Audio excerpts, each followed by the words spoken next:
Antananarive, certaines routes ont été rénovées pour fluidifier la circulation.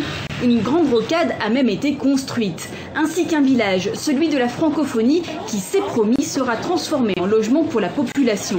Mais pour certains, cette construction s'est faite dans la douleur. Cet arbre il est important pour moi parce que je l'ai entretenu depuis.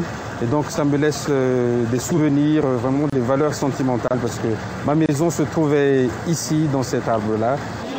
Plusieurs familles de fonctionnaires qui vivaient ici ont été expropriées sans aucune indemnisation.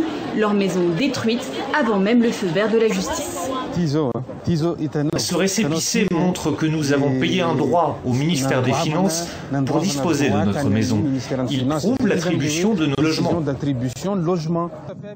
Le gouvernement lui affirme que les terrains lui appartenaient, que les justificatifs présentés sont des faux, et ce malgré un document signé en août par le ministre qui dit le contraire. Aujourd'hui, ces fonctionnaires réclament que l'État les indemnise pour la perte de leur habitation.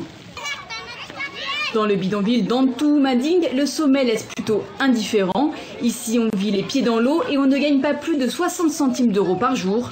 Alors la francophonie, ça ne parle pas vraiment. Il est interdit de sortir sans être bien vêtu. Il faut une tenue correcte, sinon on peut avoir des problèmes. Voilà ce que j'ai entendu de la francophonie. Pour faciliter la circulation des officiels, les écoles ont été fermées, certains jours décrétés fériés, et puis les indésirables cachés. On évacue les sans-abri, les charrettes à bras sont interdites, et tant pis pour ceux qui nourrissent ainsi leur famille.